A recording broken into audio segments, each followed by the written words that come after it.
नमस्ते साथियों, सशक्त भारत से मैं डॉक्टर आर के वर्मा रोचक वीडियो लाता हूं राष्ट्रवाद पर। सब्सक्राइब कर दीजिए, उत्साह बढ़ा दीजिए, शेयर कर दीजिए, लाइक कर दीजिए। आज चर्चा करते हैं राहुल गांधी की। बहुत सारे लोग कर चुके हैं। हो सकता है मैं वीडियो में कोई बात रिपीट कर रहा हूं, लेकिन आपको कुछ ना कुछ नया जरूर मिलेगा। चर्चा है राहुल गांधी की अमेरिका विजिट की, और अमेरिका विजिट में जैसा कि राहुल गांधी हमेशा से करते आए हैं कि वो जाते हैं तो सिर्फ अपने देश की बुराई, जितनी बुराई कर सकते हैं, जितना अपने देश को नीचा दिखा सकते हैं। मेरे ख्याल से पाकिस्तानी भी इतना नीचा नहीं दिखाते हैं जितना राहुल गांधी दिखाते हैं, उतना वो करते हैं। अब आप देखिए कि अभी एक अमेरिका के अखबार ने एक हेडिंग निकाली कि ये समझ में नहीं आता कि राहुल गांधी भारत के नागरिक हैं कि पाकिस्तान के नागरिक हैं। अब आप देखिए, ये अमेरिका की प्रेस कह रही है। कारण क्या है?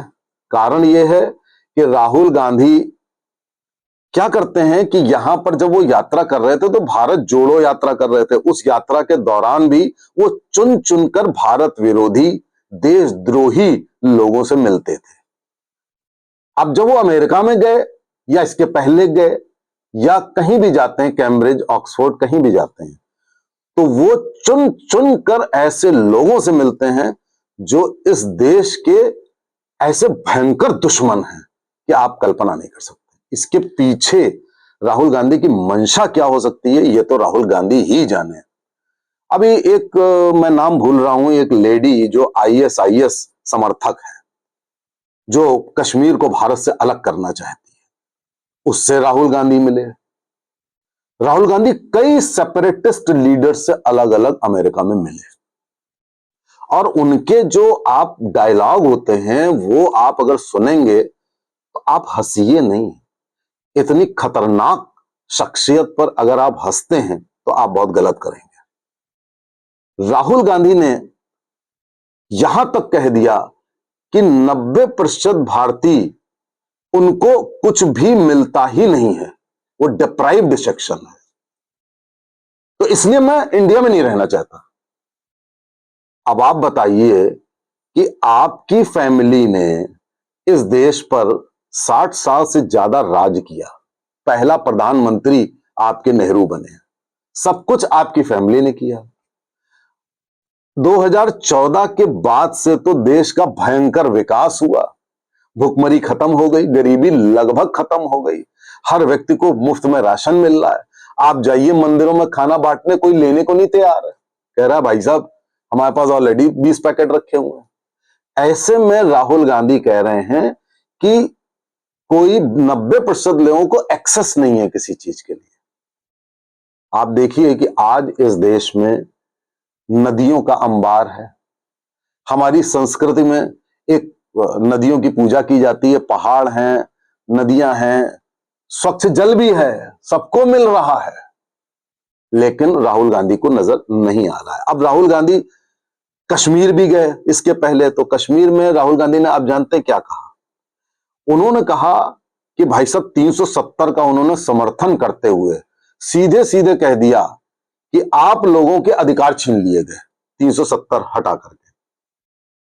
यानी कि दो झंडे हो जाना देश में, दो संविधान हो जाना देश में, देश का एक हिस्सा बिल्कुल अलग थलग पड़ा रहना, जहां आतंकवाद पनप रहा हो, जहां पे 4 लोगों के पास कश्मीर की आधी से ज्यादा लैंड हो, स्टेट्स हो, उसको कह रहे हैं राहुल गांधी कि ये आप लोगों का अधिकार था, यानी आम जनता का कश्मीर। जो अधिकार आज 370 हटाकर दे दिए। आप सोचिए, कश्मीर में आरक्षण नहीं था, आरक्षण नहीं था, आज आरक्षण है। यही राहुल गांधी अपने देश में आरक्षण का रोना रो रहे थे, अमेरिका में कहते हैं कि आरक्षण को खत्म कर देना चाहिए।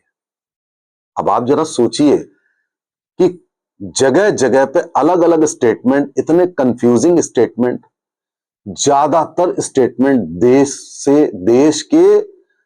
देश की दुश्मनी दिखाने के स्टेटमेंट।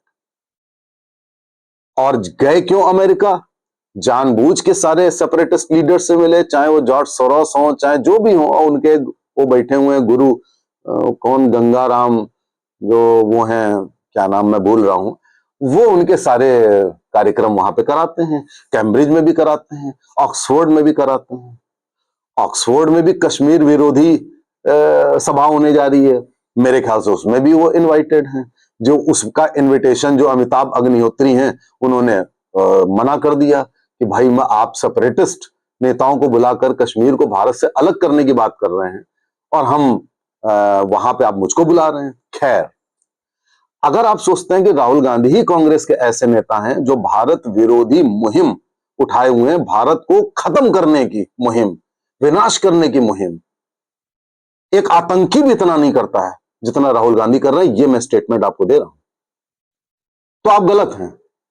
सबने, कांग्रेस के जितने भी हैं, सबने ये किया। शुरुआत नेहरू ने करी। नेहरू तो ये डिफेंस फोर्सेस तक नहीं रखना चाहते थे। नेहरू तो ये तक कहते थे कि कोई जरूरत ही नहीं है डिफेंस की। मनमोहन सिंह ने शर्मल शेख में यह कहा कि बलूचिस्तान में हम रॉ के जरिए गड़बड़ी कर रहे हैं। आप जरा सोचिए, कोई भी आप देश होता है उसकी डिटेक्टिव एजेंसी होती है, वो दूसरे देश में एजेंसियों के माध्यम से सूचनाएं इकट्ठा करती है। ये हर देश की एक फॉरेन पॉलिसी होती है। मनमोहन सिंह ने यह बात कह के जाने कितने रॉ के एजेंट मरवा दिए पाकिस्तान, आपको मालूम है, पकड़ गए हो। और मैं आपको बताऊं, हामिद अंसारी वाइस प्रेसिडेंट कांग्रेसी, ईरान में उन्होंने रॉ के बारे में ओपनली, जब वो एम्बेसडर थे ईरान के, उन्होंने सारे सीक्रेट्स आउट कर दिए। रॉ के सारे एजेंट्स पकड़ लिए गए, कुछ मार दिए गए, कुछ को बचाया, अटल बिहारी वाजपेयी के दखल से बचाया गया। आप देखिए जरा इन लोगों की करतूतें। हालांकि उसमें और भी प्रधानमंत्री हैं, आई के गुजराल ने भी, मोरारजी देसाई, आई के गुजराल, इन सबने पाकिस्तान में, पाकिस्तान को रॉ की और यहां तक कि एटम बम बनाने की सूचना दे दी। न्यूक्लियर स्टेट ना होता पाकिस्तान अगर वो मोरारजी देसाई ने ये सब ना किया होता। तो मुझे ये नहीं समझ में आता भाई कि हमारे देश के प्रधानमंत्री गण हमारे देश का नुकसान कैसे करते हैं, हमारे देश को बिल्कुल खत्म करने पे आमादा क्यों है, क्या कारण हो सकता है। सत्ता लो भाई, राजनीति करो, किसने मना किया है। क्या करोगे ऐसा काम करके? सत्ता लेने के बाद फिर तुम क्या करोगे? कश्मीर को तो अलग कर दोगे, बंगाल को अलग कर दोगे, आतंकवाद को बढ़ावा दे दोगे। 99 सीट आने के बाद आतंकी घटनाएं धड़ाधड़ 10 गुनी बढ़ गई।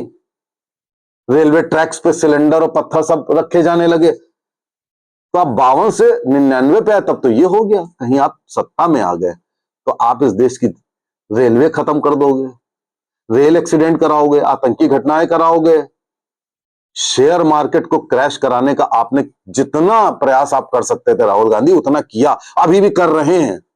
थोड़े बहुत सफल भी हो गए, क्रैश भी कर गई। तो आप देश की अर्थव्यवस्था भी खत्म करना चाहते हैं, ट्रांसपोर्ट भी खत्म करना चाहते हैं, आतंकियों द्वारा देशवासियों को मरवाना भी चाहते हैं। आप पाकिस्तान को पालना पोसना चाहते हैं, कश्मीर को अलग करना चाहते हैं, आप कश्मीर में झंडा दूसरा लगवाना चाहते हैं। भैया, इतना तो कोई हमारा भयंकर से भयंकर दुश्मन अगर होगा, पाकिस्तान नंबर 1 है, वो भी इतना बुरा नहीं करता है। तो साथियों, कौन है जो इनको वोट देता है? कौन है जो इनकी 99 सीट ले आया? भैया, कौन देता है इनको वोट? इनसे ज्यादा वो देशद्रोही है जो वोट देता है इनको, इनसे कहीं ज्यादा। क्या आप लोगों के कान नहीं है, आंख नहीं है, मुंह नहीं है, जो आप देखें कि क्या कर रहा है ये राहुल गांधी? देश में भी, विदेश में भी, हर जगह। अगर आप इतना नहीं देख पाते हैं, आप वोट दीजिए किसी को भी। मैं नहीं कह रहा हूं कि आप बीजेपी को ही दीजिए, ऐसे व्यक्ति को तो दीजिए जो अपने देश का भला चाहता हो, भले जातिवादी नेता हो। ये ऐसे नहीं चलेगा। आप एक्सपोज करिए। 22 तारीख को मोदी जी अमेरिका में बोलने जा रहे हैं इंडियन डायस्पोरा के सामने। इंडियन डायस्पोरा चाहे अमेरिका में ये वीडियो सुन रहा हो, चाहे यहां पे हिंदुस्तानी सुन रहा हो, आप उस यात्रा को ही सफल ना बनाइए, बल्कि राहुल गांधी के जितनी इविल डिजाइन्स हैं उसको अगर आपने खत्म नहीं किया, बीजेपी जाने दीजिए, आप इस देश को खत्म कर देंगे। नमस्ते, जय हिंद, जय भारत।